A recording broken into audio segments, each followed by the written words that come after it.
What's up guys, TopTierYugioh here, and this is going to be part 2 of the True Draco Invoked Trickstar ABC deck profile, or field spell deck, or however you want to organize those names, but this is going to be part 2 of that. But this isn't going to be a normal deck profile, but rather I'm going to take you guys on the deck building journey and talk a lot about the theory and the process that went into it, rather than just showing you a list. I think doing it this way is a lot more valuable because it shows some insight into how to build a competitive deck, especially when you're starting from nothing like we did here. Because this wasn't a deck that we could just look at what topped and then come up with. This is something that we had to innovate for. And so again, in this video, I really want to go in depth in some of the theory. So the first thing that I want to do in this video is a levels of deck building analysis, which is a theory that I've had for a long time, maybe a year now. And I've been planning to showcase it on this channel for a while, but I just haven't had a chance to. I haven't been sure how to present the ideas, and I want to do it in a very meaningful fashion. But just as a summary, what I think is that there are 3 different levels on which we build our decks. So there's micro-deckbuilding, macro-deckbuilding, and then meta-deckbuilding. Micro-deckbuilding is the smallest level in which you can build your decks, and where you're just looking at what your cards do and how they interact with each other.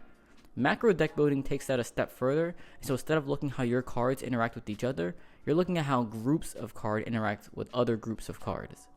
And then when you get to meta-deckbuilding, you're looking at how groups of your cards interact with the format and the meta. And so those are the 3 basic levels in which you build your decks. And so what I want to do here, first thing in this video, is analyze our deck on 3 different levels and then decide what changes we can maybe make. And so we're going to start by micro deck building. And so again, this is all about looking at your individual cards and their interactions amongst themselves. And so what this generally means is that you're looking at each of your cards and you're figuring out, like, do I want to play 1 of this card, 2 of this card, 3 of this card, etc. So let's go ahead and get started. And so starting off with terraforming and set rotation, these are all obvious inclusions at their ratios. No need for discussion there. So now let's move on to the ABC engine. So for that, we're playing 3 Union Hangars, 2 A's, 2 B's, and 2 C's.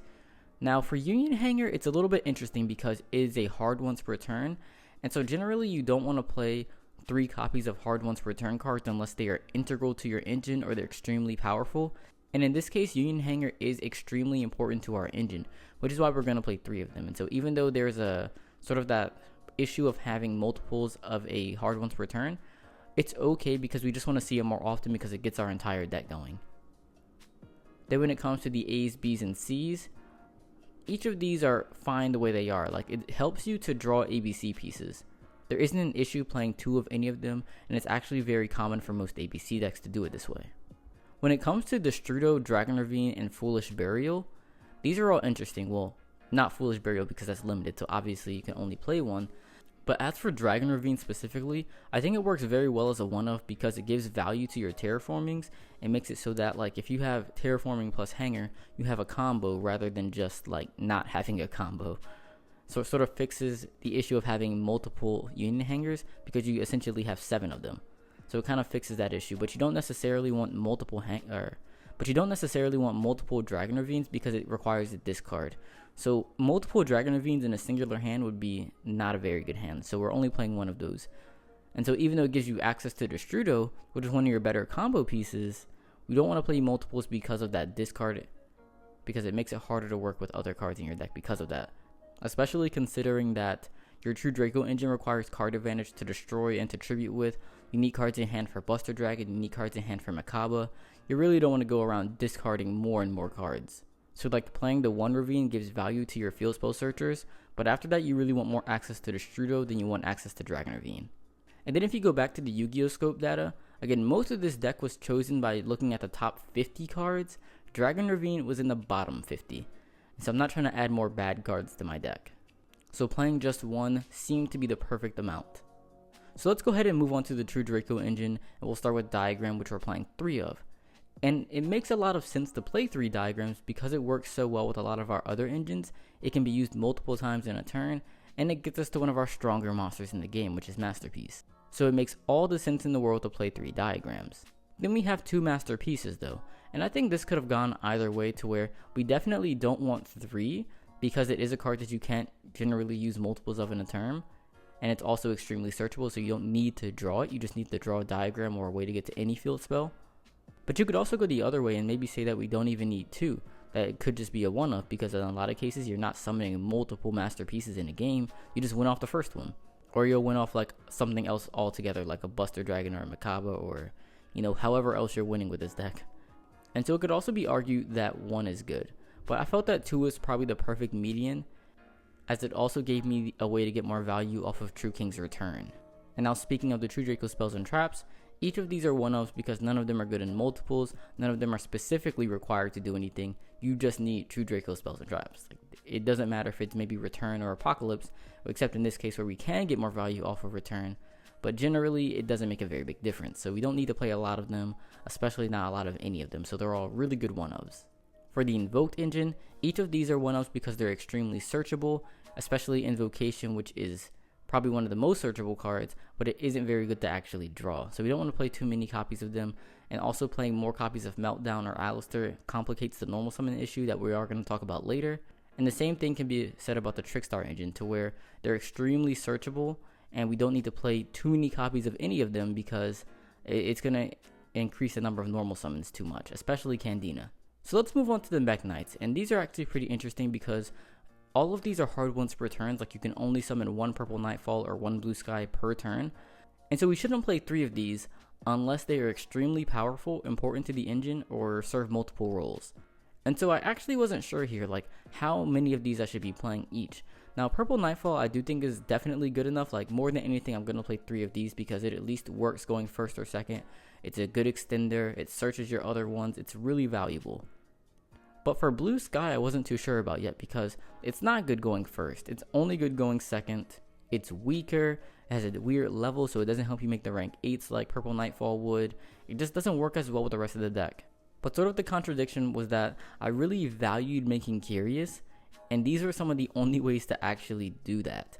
And so because of that I felt it good to play as many as I could, because making curious was just such a high indicator of success, because so very often whenever I was summoning curious I was dumping missing ABC pieces, I was sending just other cards that were really good in the graveyard that gave me a lot of advantage.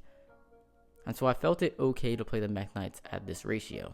However, it's definitely subject to change because I wasn't extremely sure about these ratios, but it was something that I was okay with. Like I could accept playing 3 of each of these, but I wasn't sure if they were the best card for their roles in that spot.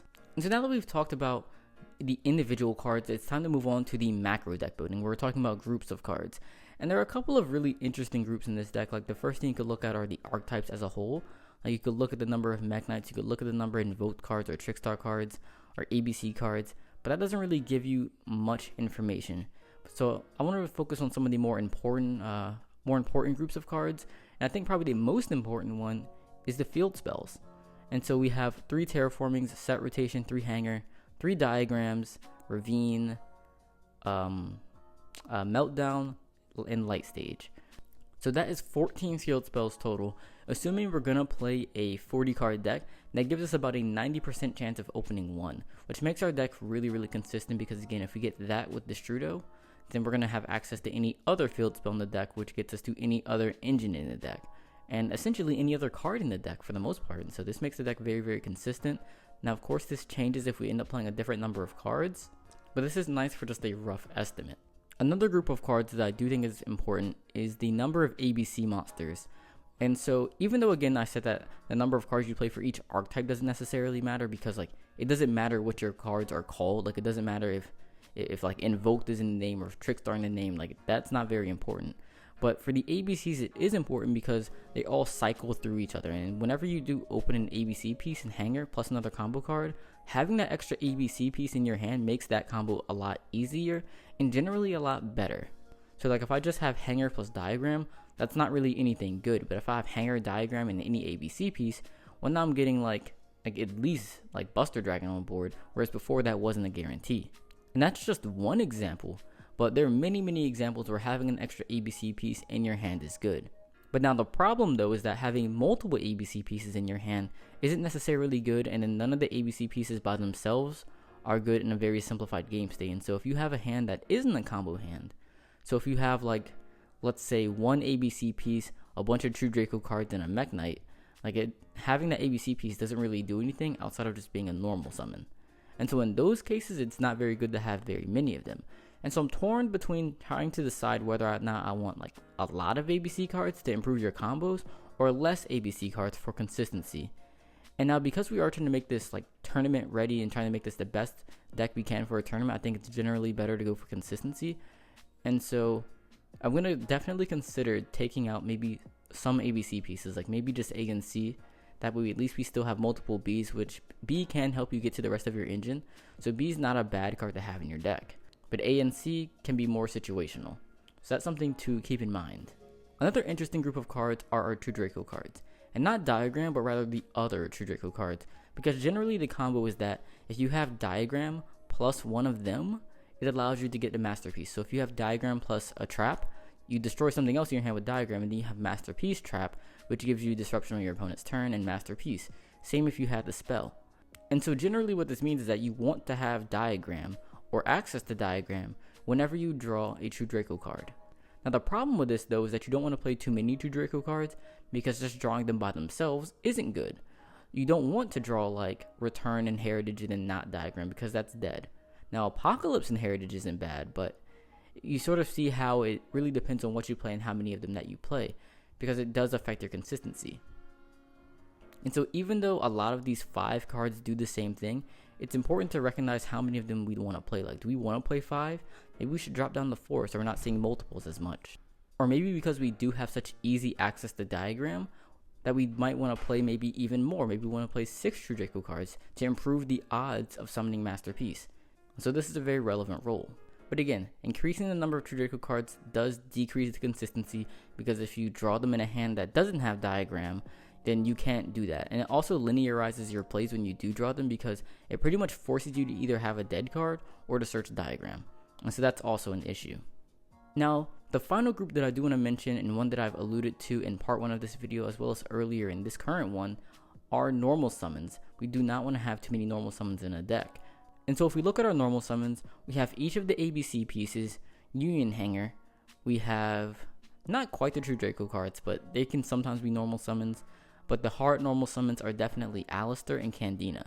So Alistair and CANDINA are the main hard normal summons. Everything else can be like additionally tribute summoned or special summoned. So if we're summoning Ancient Fairy Dragon, for example, we can always like special summon our ABC piece to do our combo. We don't have to normal summon their ABC piece if we have access to Ancient Fairy Dragon. So that's another reason why we might want to increase our access to that.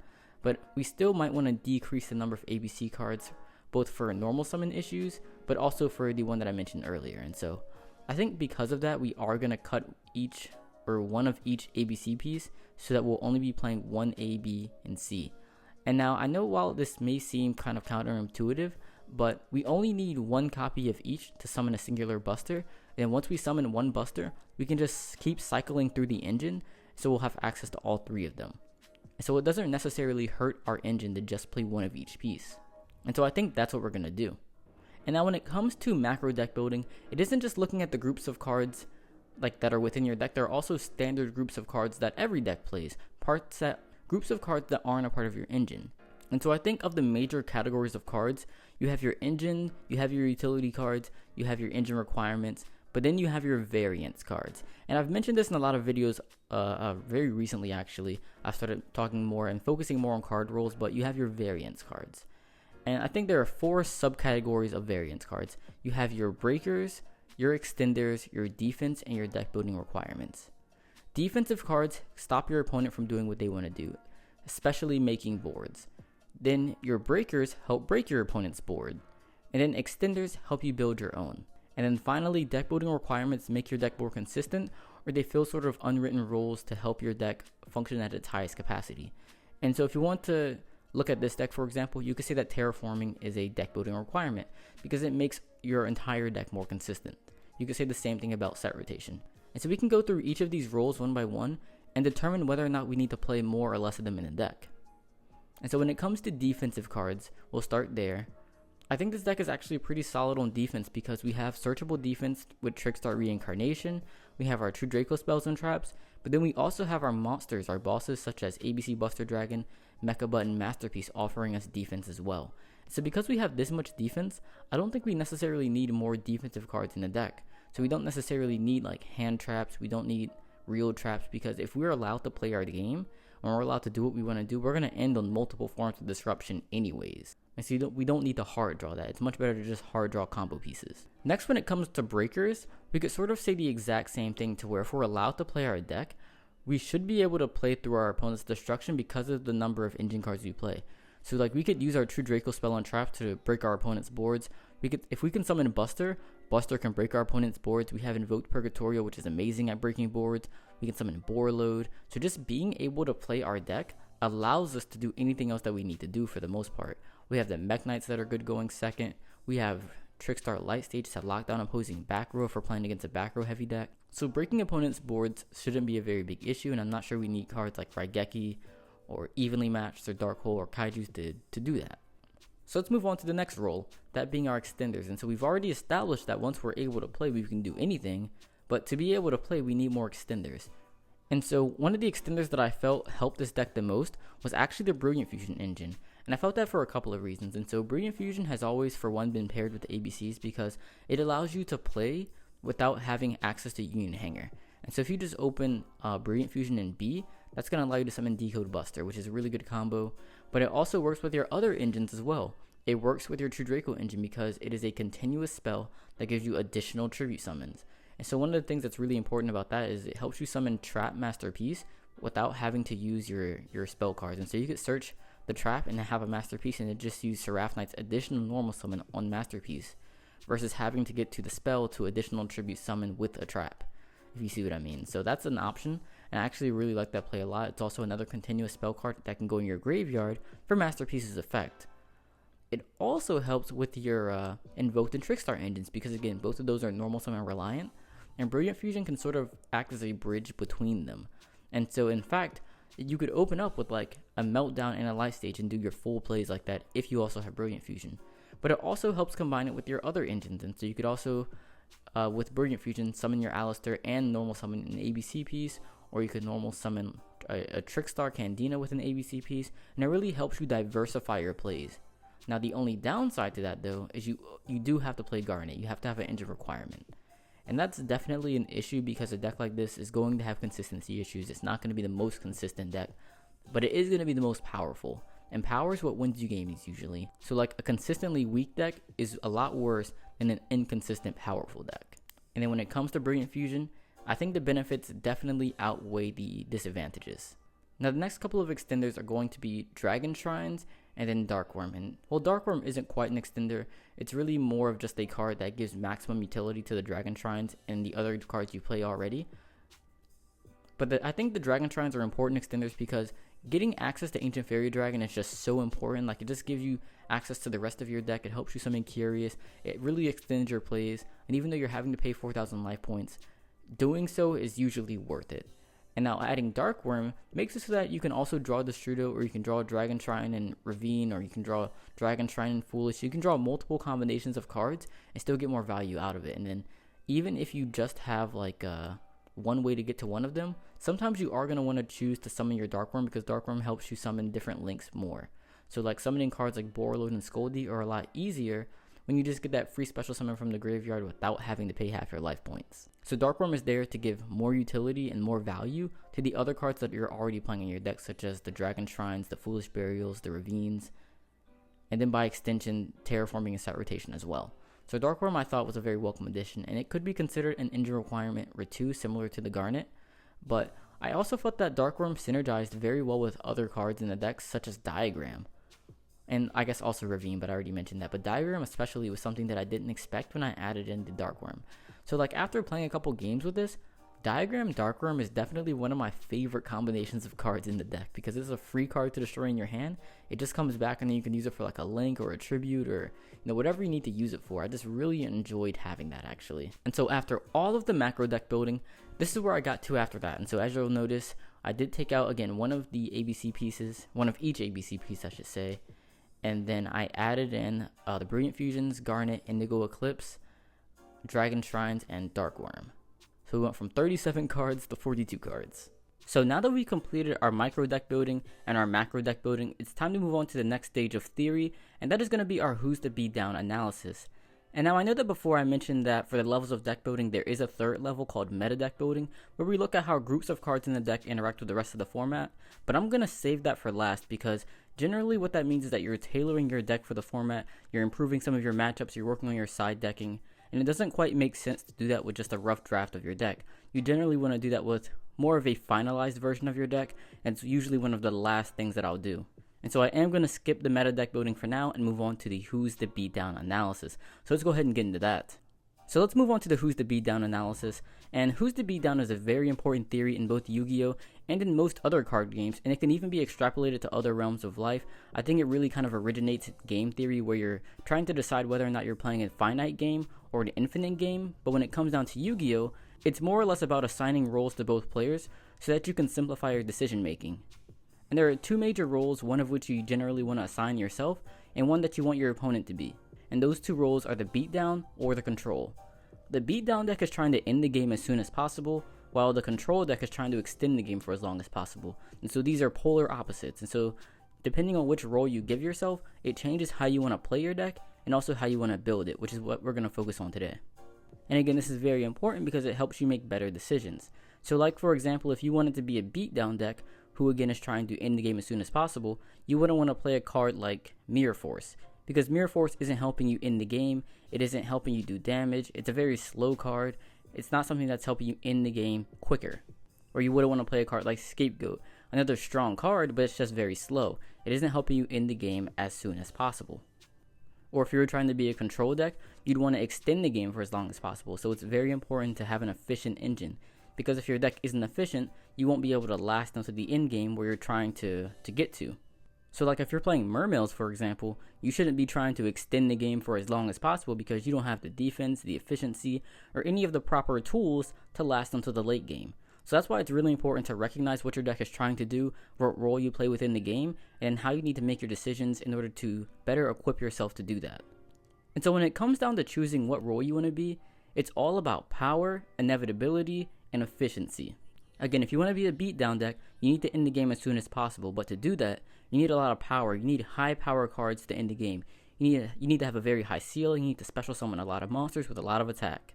Ideally, decks that want to be the beatdown can end the game within 1 or 2 turns. Uninterrupted, of course. When it comes to being the control, it's all about inevitability, because ideally, it will be inevitable that if the game goes into the late game, the control deck will win. So you have to have that sort of inevitability to guarantee that once the game gets that far, you have a much higher chance of winning. So think of a deck like True Draco or Paleo, to where the longer the game goes, the more advantage they're gaining, the harder it gets to destroy their boss monsters like Totally Awesome and Masterpiece. Those are perfect examples of control decks. And the third important factor is efficiency, because you can't really get to the late game if your deck is inefficient. So if you're burning through all of your resources, you're not going to last multiple turns. So it goes back to like that Mermail example, to where you can't be a Mermail deck and try to be a control deck because it's too inefficient. You're going to run out of your Dragoons, you're going to run out of water monsters, it just doesn't work. So you have to be efficient to be a control deck. So when it comes to this deck, we can actually play either role, because if we look at it by an engine basis, we really have a good mixture of both power and of efficiency. And so just looking at the ABC engine, for example, you have the ability to summon Buster Dragon easily on turn 1. That's a powerful monster. If you survive until your next turn, you're going to be able to tag out the 3 more monsters, make more busters, put more damage on board, and usually win.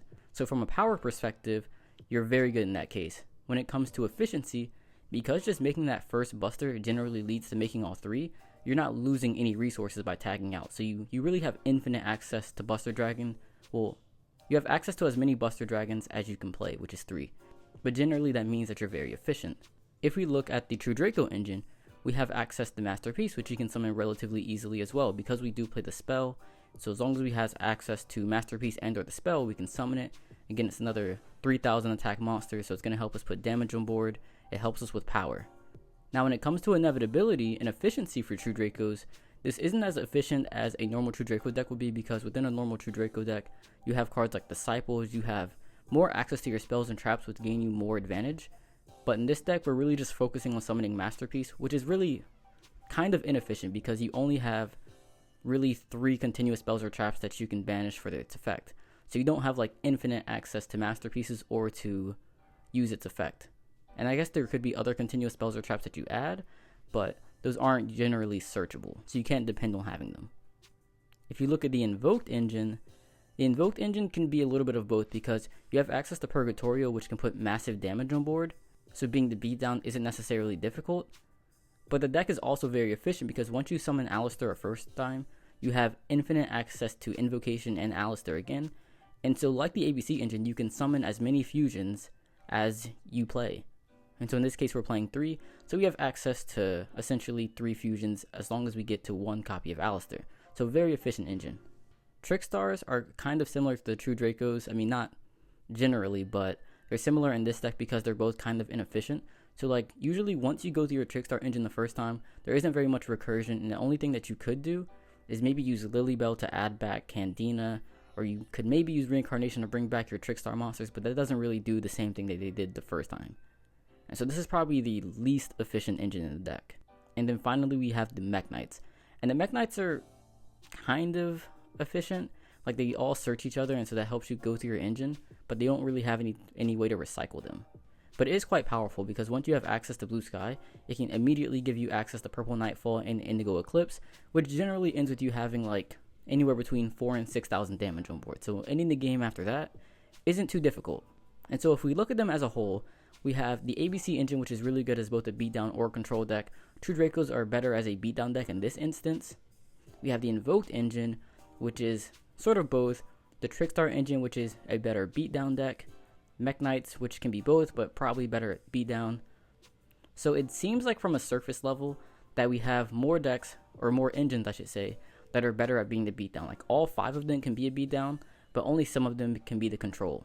And so from that, it's easy to think that it might be a better beatdown deck, but what it also comes down to, or what you have to consider, is what your main engine is. So like, how does the deck play out? And like I said before, it means a lot more, or it doesn't matter what your cards are called. Like it doesn't matter that the Mech Knights are called Mech Knights, or that the Trickstars are called Trickstars. What really matters is what they do. And so you have to look at how the deck plays overall. And because the ABCs are the main engine, we have to look at what ABC does the best. And I think because the ABC engine is so good at being the control, it's best to build the deck to be more of a control deck. And the same if you look at Invoked. Like the Invoked engine is so efficient that it just makes sense to focus on that. Especially when playing both in the same deck, because that gives us a level of efficiency that other decks can't get to. So now the $1 million question is, what does that mean for our deck building? Like what do we change now that we've determined that we're going to be a control deck and not a beatdown deck? And right now, it doesn't mean anything, but it will make a world of difference when it comes to making decisions later, especially when we're playing the game actually, because a lot of questions about playing a deck with this many engines is about the technical play and like what do you actually do when you draw 5 different cards from different engines? Well, when you know whether or not you're trying to be the beatdown or the control, it helps you recognize what you need to do, what engine you need to prioritize, and how you're going to play out your hands. But with that being said, we need to move on to the next stage of theory, which is deciding whether or not we want to go first or second. And this was actually a defining moment in the deck building process because beforehand, I'd really been building to go either first or second. I wasn't quite sure. Like the deck was versatile enough to really do either because, again, the ABCs are really good going first, but then you have decks or engines like Invoked and the Mech Knights, which are really good going second. And then you have True Draco, which can really go first or second. Trickstars are definitely good going first. And so you had a good mixture of things that were good going first, going second, and both. But I think in 2018 Yu-Gi-Oh, like in this current day and age, you really can't hedge in both directions. Like you have to choose whether or not you want to go first or second. And then honestly get a little lucky, win some die rolls, and then win out from there, because you really can't try to do both. Because if you're doing both and you're playing like a bunch of real traps and you're playing cards to go second, like Raigeki evenly matched, what ends up happening is you're going to lose die rolls inevitably, and you're going to win some, but you don't want to ever have to choose something or be forced to go first or second and then draw the wrong cards. So like you don't want to go first and then draw your Raigeki, or you don't want to be forced to go second and then draw your Mirror Force or something. So it's very important and valuable just to choose whether or not you want to go first or second. And what this allows you to do is really decrease some of the variance, which is usually one of your goals in deck building. But again, up until this point, I hadn't done that. And so I was really trying to be a Jack Knight of all trades, but I was really being more of a masterpiece of none. Hashtag top tier jokes if you did catch that. That was pretty funny. But again, we have multiple engines that are good going first or second, but we don't want to do that. We just want to focus on going either first or second, one or the other. And I really think you could go either way, but I felt that it was better to go first in general because there are so many other decks right now that are good going second. So this goes back to the Yu-Gi-Oh scope data to where you could look at the top decks of the format and you see True Draco being probably the best deck. Then you had Pendulums, but after Pendulums, you also had True Dracos and Invoked. So you really have like 3 of the top 4 decks trying to go second. I didn't want to compete with that. I wanted to just go first and be able to beat my opponents. And that also sort of helps with ABCs, which again are going to be the main engine. And so in order to optimize the deck for going first, we had to make some changes. And unfortunately, that means cutting the Mech Knights. And although the Mech Knights are good, and although some of them are even good going first because they can be a different type light monster to make curious, they ultimately don't give you as much value as you would want going first as they do going second. And because of what's called the maximum utility principle, each card of each role giving you the most valuable of all of their options, the Mech Knights aren't the most valuable extenders going first. And so we are going to cut those and look for other cards to serve their same role or different roles now that we've decided how we want to play the deck and whether or not we want to go first or second. So this gives us a lot more space to work with. And so we're going to go back to the macro deck building. So the Mech Knights were extenders, so we want to add some more extenders, and so I added in some Dragon Shrines and Destrudos because again, these are both extenders. They help us make our best plays, but they also synergize very well with all of the engines because they help us search and go between them. It was also around this time that I realized the ABC Trickstar combo, which I showed off a couple of days ago, but if you have access to Union Hanger and Destrudo, or the Trickstar engine in Destrudo, it summons Curious Buster and sending Snow to the graveyard. And so with that, I also added Fairy Tale Snow. And so in place of all the Mech Knights, adding in the Dragon Shrine, the Destrudo, and then the Fairy Tale Snow, that's 2 extenders and 1 defensive card. And then finally, I realized that Called by the Grave would be legal for my regional, and my deck loses to hand traps, and so it just made sense to add Called by the Grave. And so this also added a little bit more defense to the deck, which overall made it more balanced because before we didn't really have any non-engine defensive cards. And so this isn't defense in the sense of it stopping what our opponent's trying to do, but rather it stops our opponent trying to stop us. And it's as my good friend and teammate Daniel says, this is what does he call it? A second derivative defensive card or something? Or is it second order defensive card? I don't remember what he called it, but shout outs to Daniel if he's not watching this video probably. But another really cool thing about Fairy Tale Snow was that it's also a light spellcaster, so it's a different type. So it also helps you make Curious while being something good to send off of Curious. And this doesn't quite give it very much value, but it is important to note that it's a good card to discard for Dragon Ravine, to discard for Buster, or to destroy by Diagram in hand. And like again, you don't get value from cards from auxiliary purposes. Like it doesn't matter if a card can be destroyed by Diagram. Everything can be destroyed by Diagram, but there is a little bit of value I guess you give it because it does have a graveyard effect and it's noticeable. And so rather than saying it's like partly an engine requirement or a brick, it sometimes isn't because you really appreciate drawing it when you have it with like a Dragon Ravine or a Diagram or a Buster. Because a lot of times your opponent isn't going to play around it unless you're like directly sending it with Curious. But when you have it in your hand and you discard it for Buster, it usually completely changes the outlook on how your opponent's trying to play around your board. And it makes it easier for you to win. Or I guess harder for your opponent to win. And so again, it doesn't give it a ton of value, but it's noticeable. And so again, when it comes down to the macro deck building and we look at the roles, although we took out all the Mech Knights which are extenders, so we took out maybe like 6 or 7 extenders, and then we added in 2 extenders and 4 defensive cards, a big question is whether or not we're going to miss the extenders, whether or not we're still going to have a powerful enough deck in order to end the game we choose to, because again, we can play both roles despite trying to be the control. But if we count the number of extenders that we still have 2 Destrudo, 3 Dragon Shrine, and 3 Brilliant Fusions. So that's still a very high number of extenders, and we also have a Light Stage, also kind of functioning as an extender because again, if we have like Hanger plus Light Stage, that's a combo. So even though we cut a lot of them, we still do have a lot left.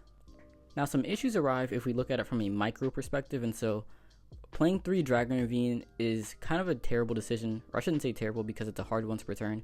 So you don't really want to have multiples, and you also don't want to have it if you already draw a Destrudo. But that sort of goes back to why we added the Dark Worm, and it sort of propagates now that we are playing 3 shrines. But it's like if you open Destrudo plus Dark Worm, or I'm sorry, Destrudo plus Dragon Shrine, having access to both is actually a lot better than just having access to one because you're getting 2 summons without your normal summon, which still gives you space for your CANDINA, your Alistair, or your ABC piece. And then if we look at Called by the Grave isn't necessarily a hard once per turn, and it isn't something that's necessary for the engine. It isn't one of your most powerful cards by any means, but the reason we want to play 3 of them is because you want to see it more often than not. Like, you want to have that in your hand to really free up your plays. And while it's sort of like a macro deck building decision to add in more defense, we're about to move into the meta deck building, and that's where it really makes more and more sense to play Called by the Grave. So like from a micro level, there aren't any conflicts with playing 3. From a macro level, it makes sense, but it makes the most sense from a meta level, which we are going to move on to right now. So meta deck building is all about looking at how groups of cards in your deck interact with the format, the meta, and other opponents' decks. So we're going to go back to the Yu-Gi-Oh! Scope data, and we're going to look at what some of the top decks are. And so before we were mostly just looking at the card data, but something else that I did was I organized all of the cards by what decks mostly play them. And that allowed me to organize them by deck, and then look at the average win percentage of the decks and the average number of cards that each deck was playing. And this gave me a much better look at the format as a whole. And so I tried to organize the decks by their average win percentage of the cards, but then also by the average number of cards played in each deck. So this allowed me to sort of analyze what the best decks were from both of those perspectives. And if you looked at it from the average win percentages, True Draco was by far the best deck. Next we had Zephyra, but there weren't very many people playing Zephyra, so it's kind of like it's a good deck, but you probably won't see it, so it didn't make sense to prepare for it. After True Dracos, there were Pendulums, Trickstars, and Invoked that were all like by far better than everything else. So those were the main decks that I wanted to prepare for. If we tried to look at it from the number of cards that were being played, we still had True Draco and Pendulum at the top, but then we had Lightsworn and Dinos under that. So this was very interesting because the Lightsworn and Dino cards weren't necessarily doing very well, but people were playing them. And so it's a deck that I can expect to play at my events. So now that I understood what the format was going to look like, it was time to focus more on the meta deck building, and so I put together a side deck, choosing cards that I felt would help most of those matchups, and then also test against most of those decks. So for the side deck that I decided to go with, I went with a very general side deck, and because there isn't a lot of space in the main deck, I had to be very conscious of having cards that overlapped in multiple matchups, because I wasn't going to be able to side for everything in particular. So there's 3 Artifact LANCEA. This is mainly for Invoked, but it also sort of overlaps with the 60 card decks like Dinosaurs or Lightsworn, or even the Mirror Match if I happen to play one of those. Next was 3 Ash Blossoms. This is just, again, good in general. It's good against most matchups. It's good against Dinos, Lightsworn, Invoked, the Mirror Match, ABC, True Dracos. Good against everything. Then we have 3 Evenly Matched, which is just, again, a generally good card for going second. 3 Barriers for Pendulums and for the Mirror Match and Invoked. When I say Mirror Match, I actually don't know what that refers to now that I think about it, but Barrier was, I guess, good mostly for Pendulums and for Invoked. And then finally, the 3 Cosmic Cyclones were mostly for True Dracos, but also for any sort of rogue matchup that may or may not have played traps. Maybe for Paleo, because Paleo was also on the list of decks. Now, it wasn't very high, but it was something that I possibly might see. I just felt that Cosmic Cyclone had a lot of overlap, so I felt like a good card to play because it is good against True Dracos, especially where you're stopping their True Draco traps so they're not summoning Masterpiece. And so now that I had a relatively concrete side deck down, it was time to test, and I tested against most of the decks of the format. And now I did make one mistake, and that was testing mostly against Pendulums. So I spent a lot of time testing against Pendulum, where the data was definitely telling me that True Draco was going to be the best deck. And I don't think it's a problem to test against Pendulum Magician. It's definitely one of the best decks, but because the data was pointing to telling me that True Draco was going to be a better deck, it would have made more sense to test more against True Draco than it was to test against Pendulums. But from testing against Pendulums, one of the things that I learned was that it was very die roll dependent. And so this goes back to when we decided whether or not we want to go first or second. Now it was really like we needed to go first to beat Pendulums, because going second against Pendulum was just so difficult, especially considering that the Strudel was one of our main extenders, so we'd be paying 4,000 life points just to get it negated, and it was very hard to bait things like that. So oftentimes in order to bait our opponents, I'd have to use like a Union Hanger or a Dragon Ravine or something like that, which just made it very difficult. And so it meant that the only way to really have success going second against Magicians was to open like an Alistair or True Draco cards, especially True Draco cards. Those were like generally the best cards going second. But even going first, I wouldn't say that it was a necessarily easy matchup. Like Buster Snow was definitely the standard first turn play. And sometimes you would have like Buster Masterpiece instead of Snow, or maybe like, I don't know, Mechaba Reincarnation. Like generally you would have 2 disruptions, and sometimes that was enough, but sometimes it wasn't enough. And it didn't quite account for the hands where I did brick, which is I think almost inevitable at this point, because we looked at the deck from so many different perspectives, so many different theories, and the deck still bricked. And I think part of that is just due to having so many different cards all in one deck. Like, I think there's at least 15 1-ofs. So you just get so many different possible combinations of hands that they're not all going to work. And so it was here where I realized I needed something to fix that. And it couldn't be a combo card, because there are already too many combo cards in the deck. Well, not too many, but there's already enough. So like, making the combos more consistent doesn't do anything when you open the brick cards and can't do your combos. And so what I wanted to add were some really strong standalone cards, because this was something that we sort of overlooked in our macro deck building. We didn't quite look at cards that were good. We didn't look at very many standalone cards that were strong. And so that was something that I wanted to add to the deck next. But I wasn't sure quite what a good strong standalone card would be. I needed to test more against the format. So then I tested against True Dracos. And True Dracos were actually a very tough matchup for this deck, because one problem is that True Dracos are probably our second major engine. So like, the ABC is your first major engine, but then after that you have True Draco, which you go into a lot. The problem against a real True Draco deck is that their True Draco engine is just better. Like, it's just more efficient. And so the problem is, like, if you try to tribute Masterpiece on your turn, or on your opponent's turn, because you want to have Trap Masterpiece, the problem is that's already sending a trap to the graveyard. It's easy for them to send the spell to the graveyard, so their heritage is just like drawing 2 to 3 cards. They're gaining more and more advantage, and it makes it harder for you to win. Then their Masterpiece is going to have more ammunition than yours is going to have. Then when it comes to being a control, their deck is maybe more efficient. It just kind of comes down to who opens better, but they can possibly be more efficient, which sort of gets us out of the role that we want to be in, so that makes it difficult as well. And then finally, they have the rock. And so if you have like Buster Makabo on board and they summon a Mono Awado, it just shuts your entire engine down. And even if you don't have like one of your better boards, just summoning it when you have a Buster Dragon just makes it really hard for you to win, because it cuts off your entire ABC engine. And so a lot of times it forces you to tag out in the standby phase, which means you have no disruption for your opponent, which is not very good. So the True Draco matchup was very, very difficult, and it really borderlined on not quite unwinnable, but maybe less than favorable. So I needed to think of some ways to fix that.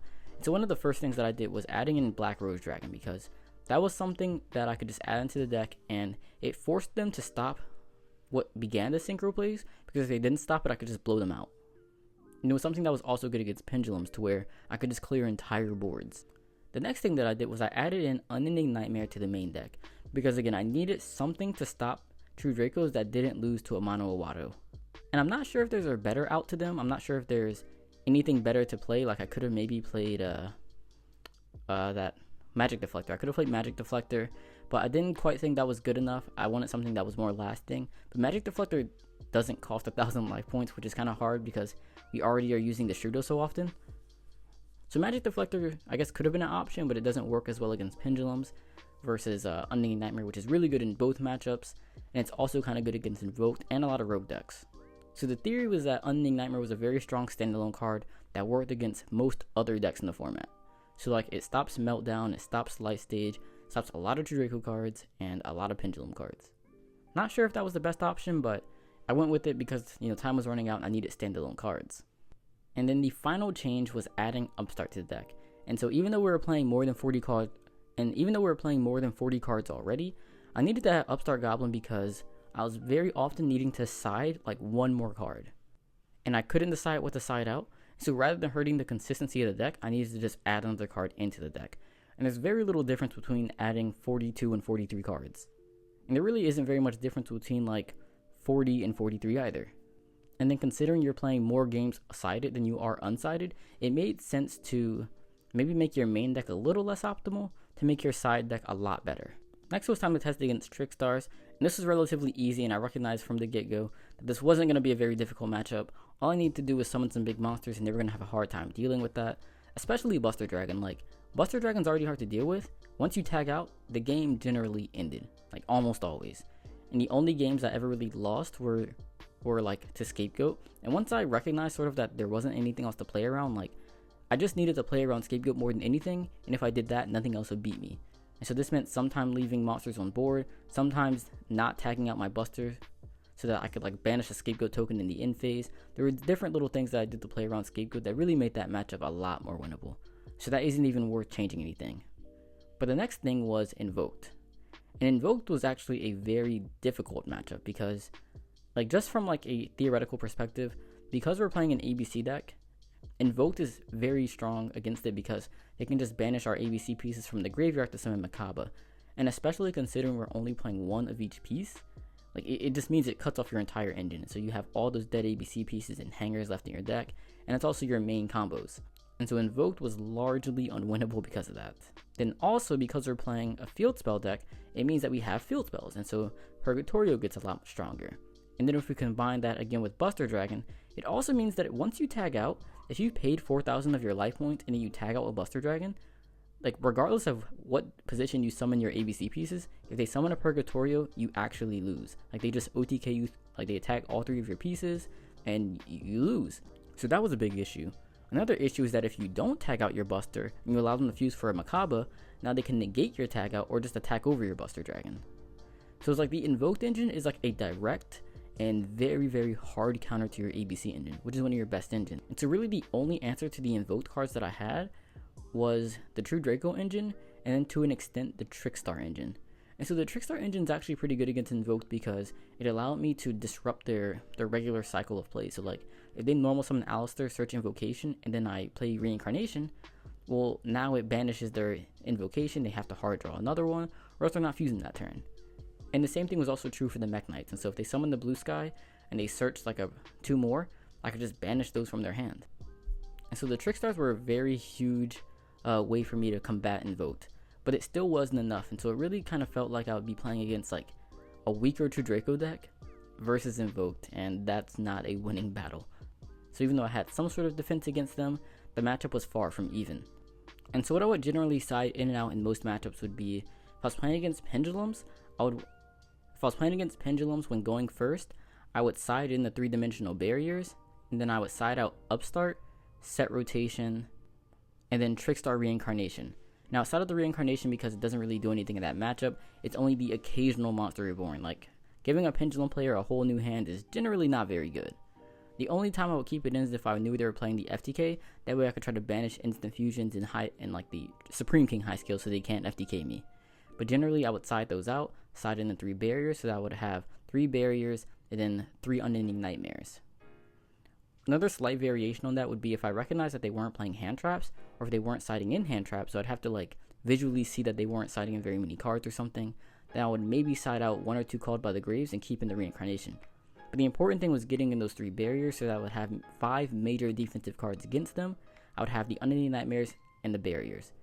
And if I didn't draw those, I was still probably ending on like Buster Snow, which was usually enough in that matchup, or Buster Masterpiece, or Mechaba Masterpiece, or Mechaba Buster. Like, it just depended, but most of those were okay.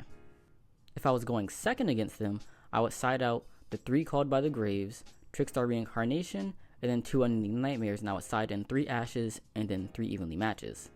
Called by the Grave is a card that I don't like siding out very often because you never know when opponents are going to keep their hand traps in, but in most cases, Pendulums don't play very many hand traps either, and so I was sort of depending on my opponents being like at least average level players who side out their hand traps going first in Pendulums.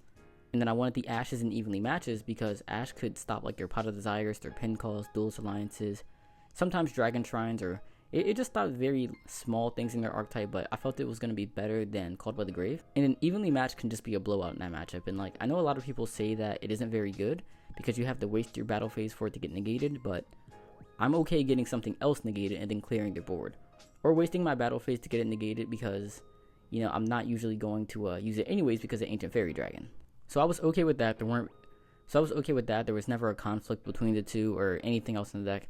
Evenly Matched was something that I was very happy to draw in most games against Pendulums. When playing against True Draco, if I was going first, I would side out the 3 Called by the Graves, Fairy Tail Snow, and then Upstart Goblin. I expect most True Draco players to not be playing hand traps, and so Called by the Grave was something that was good to side out because it's not good in that matchup because of it. Fairy Tail Snow isn't very good in that matchup because usually their monsters are unaffected by monster effects, or like it's a monster effect that's summoned from the grave, so it just triggers the little ones anyways, and they contribute face down monsters, so it just doesn't do anything. And then of course Upstart, and then what I would side in would be 3 Cosmic Cyclones and then 2 Ash Blossoms. And so I like Cosmic Cyclone because it's a defensive card that doesn't lose to a mono Awado. And I wish I had space to side in the 3rd Ash Blossom because even if they don't have a mono Awado, this is still a very good card. If they do have a mono Awado, well, like too bad they had it, but that doesn't mean I shouldn't side in Ash because of that. And so I do wish that there was something else to take out, but I couldn't decide what would be good to take out. And I was even considering playing a 44th card just to have that like 6th card, because that 6th card to side out comes up so often. And the 44th card that I would have played would have likely been a Trickstar Light Stage. Either that or a 3rd Destrudo. And then if I was going 2nd against True Dracos, I would again side out the 3 called by the Graves, and then I would side out the Reincarnation and the 2 Unending Nightmares, and I would side in the 3 Cyclones and 3 Evenly Matches. That way I'd be most equipped to deal with their True Draco Traps cards if they try to summon Masterpiece on my turn, and I'd also have a way to deal with like their Floodgates if they play those, or any of their other spells and traps, and just clearing their board makes it so hard for them to play afterwards. And so that was usually the plan. And in most cases it worked out pretty well, but it was just like if I didn't draw those, then it was very tough to win. Against Invoked, I would side out the Unending Nightmares and then the Upstart Goblin, and then I would side in the Barriers going first, and the Artifact Lanceas when going second. Both of those pretty much do the same thing, but Lancea is obviously a lot better when you go second, because you'd force them to go first, of course. Like, they're not choosing to go first. You make them go first, and then you have Lancea. And then Barrier is a lot better when you're going first. And now I do wish that I had space to side in all 6. That would be really good.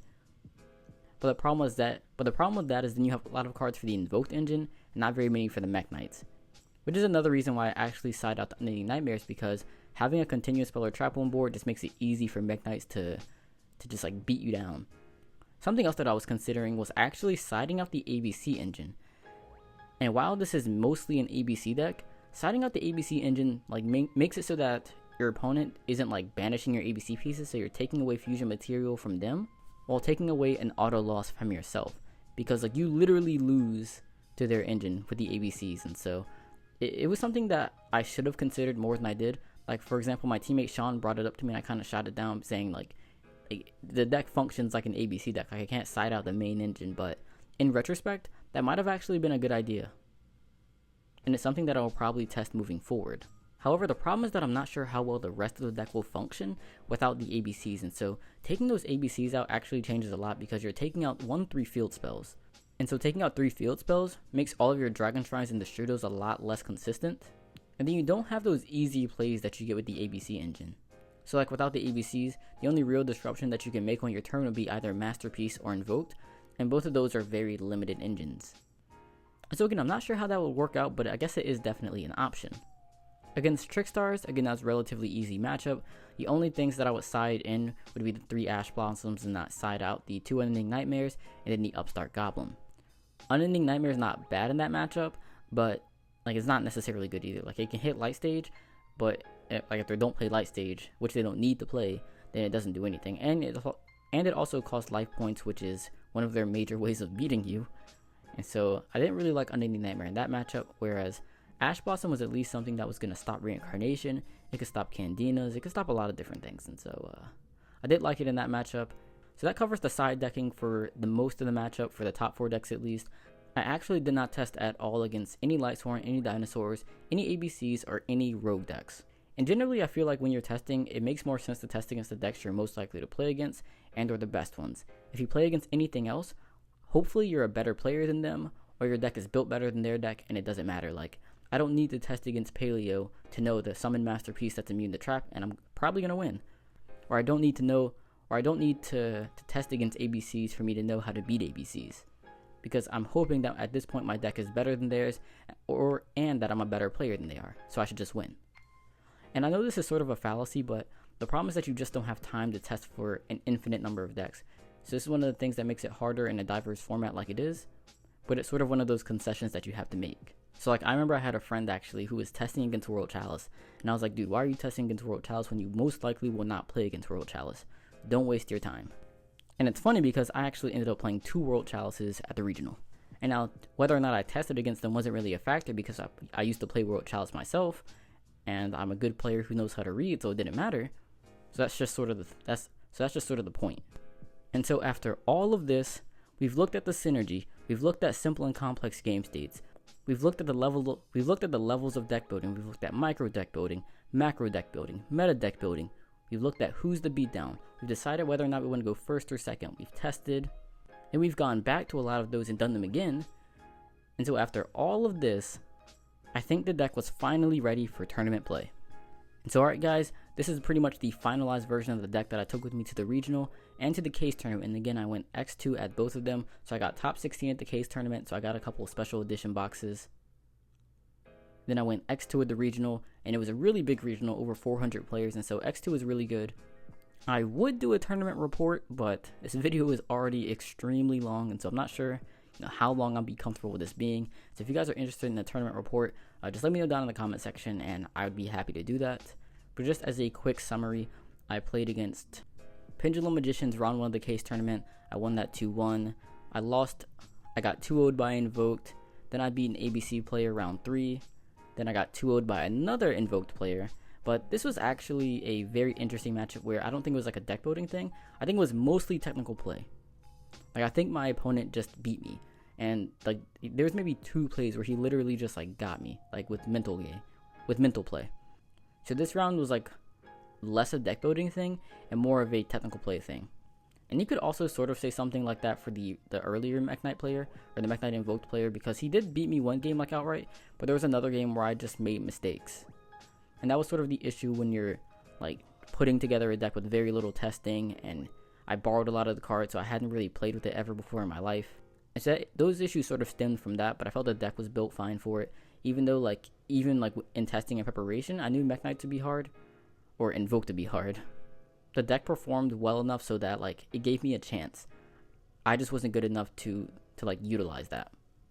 But then I played against Zephyra, 2-0'd them, and then I beat 60 card Infernoids 2-1. So 4-2 at the case tournament, top 16. This was good because I actually pulled my Called by the Graves here. Or actually I didn't. I pulled a bunch of Gammas and like the crappy cards, but I traded them for Called by the Graves. So that worked. Then I did not make any changes afterwards because, again, although I lost twice, a lot of those were a lot of that could be contributed to technical play, not to deck building. And so I didn't want to change my deck based off that little bit of evidence. I just wanted to reflect on that and then think more about how I can play better in those matchups and focus on that. So then at the regional, round 1 I played against World Chalice, 2-0'd them. Round 2 I played against another World Chalice player where he 2-0'd me. So then at the regional, round 1 I played against World Chalice to where I 2-0'd him. It was actually funny because game 1, I opened up really strong, had Curious, Buster, Snow, Masterpiece, so that was unlosable. But then game 2, he goes first and he goes off. He actually extra links me and then uses SARYUJA to summon Chaos Hunter. And so I thought the game was over, but then I realized he extra linked me with a Skull Dread, so that gave me a 1 linked zone to work with, and so I Black Rosed him, and so I won that game. Then round 2 I played against another World Chalice player, to where game 1 he goes first, I have no hand traps, he has the Gamma Seal, plus the Field Spell, and there's nothing I could do, so I scooped to conceal my deck. Then game 2 I go first, and I opened up really strong, I had Skull Dread, plus Masterpiece, Buster Dragon, Ash in hand, and Snow in the graveyard. And that sounds good, but Ash was the only card in my hand, and so I really didn't have a way to use Buster. But it still had Masterpiece, Snow, and Ash. So it was really Ash or Buster. And again, this comes down to technical play. I think the deck building was really good, and I think my deck building is really good, but my technical play could definitely use some improvement to where he Gamma Seals my Buster, which is something I should have recognized that I'm playing against World Chalice, he has Kaijus.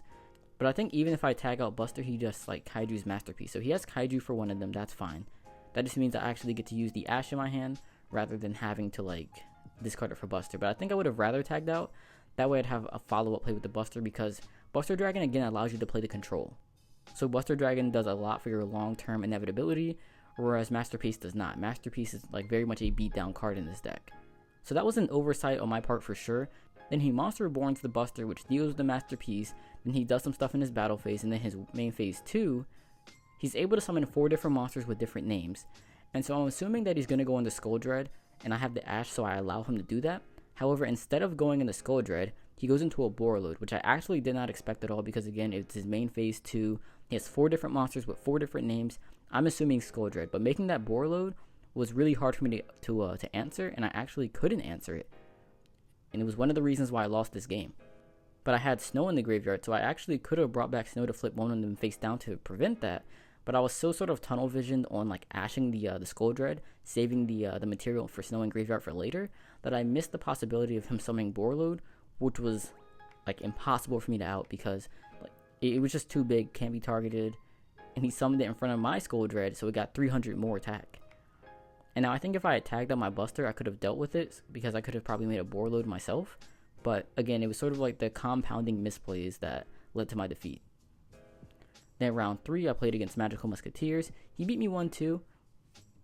And at first I was like, man, Magical Musketeers, but he actually finished pretty well. And so no shame in losing to that. I didn't know what any of the cards did. I had to read everything. Game 1, he opened up Ties of the Brethren, plus like the one that searches all the other ones. Then he desired into more stuff and set 2 Solemn cards with it. Like, there was no way I could win, and I didn't even know I couldn't win, and that's a bad combination, because I tried to win. Then game 2, I go first, and he can't deal with Curious, Buster, and Snow.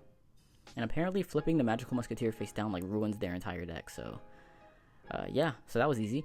And then game 3, I don't open amazing, but he opens up like the Musketeer Searcher and Duality, then desires into like 3 more like interrupts. So he had like the one that destroys the card, the Magical Musketeer card destroys the card. He had the one that negates a monster effects and makes the attack and 0, like the attack and defense 0 or halves it or something. And then he had the counter trap. And so I really couldn't play through that. And after that, it just sort of spiraled out of control because he's getting all those searches, and like each card that he played gained him more and more card advantage. It was tough. So I'm X2 round 3, and man, it was not a good feeling. And then round 4, I play against a dude who's wearing like a bath rug, or not a bath rug, but a bath towel. And then he's not even playing on like a mat. Instead, it was like a 101 Dalmatians towel. And so it's always a bad feeling when you're doing so bad you end up playing against the joke players. And this was a very quick and easy 2-0. And then like 10 minutes later, he's playing GameCube like on the side. So that was a pretty free matchup.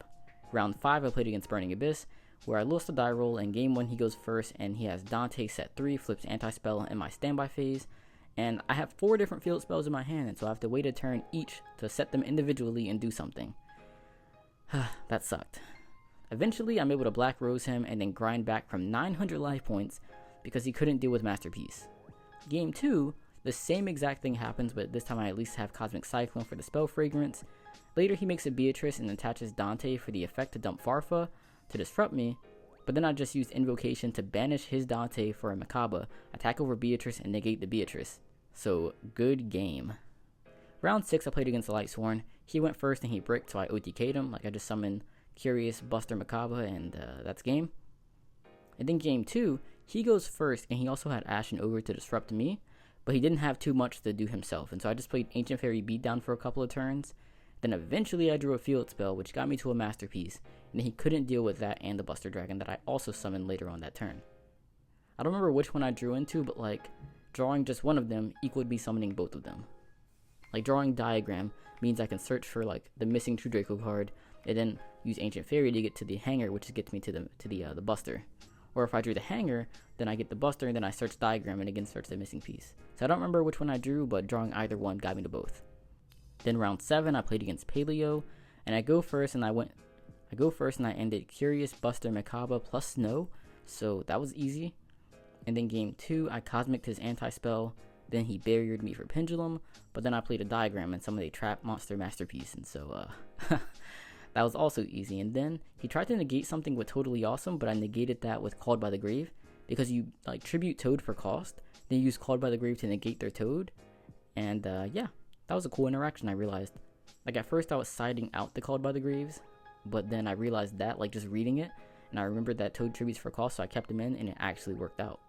And this sort of goes back to what I was saying before about the meta deck building, to where I don't need to test against every deck of the format.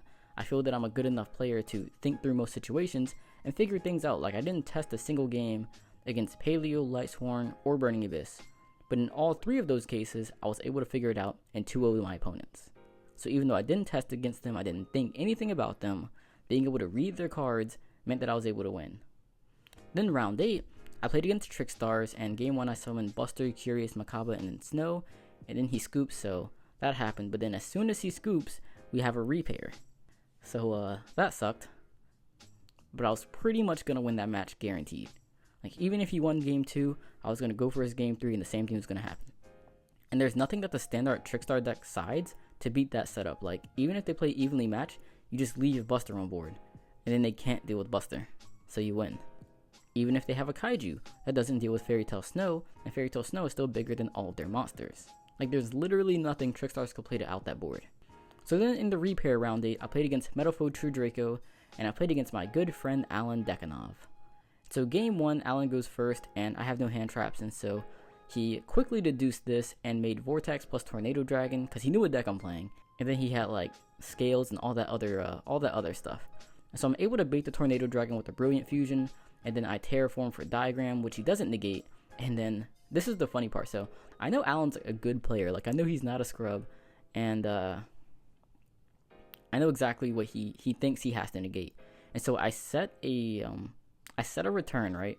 And then I activate Diagram, and I know he's gonna think about like destroying it, but I know he's gonna think that I'm bluffing. He knows that like Diagram plus set card, if it's a trap, it outs your Vortex Dragon. But he knows that I like to bluff opponents, and so he thinks that I'm bluffing him. And so I actually just use Diagram. He doesn't negate. The Diagram destroys Heritage, or I'm sorry, destroys Return, which then destroys his Vortex Dragon. And then I search Heritage, draw a card, and then I end with Masterpiece plus Buster, clear his Scales. Then on his turn, I banish his combination, and that was game. Then game 2, I again had no hand traps, and so I sat there in awe as my handsome opponent swiftly and efficiently buttered my biscuits, as he called it.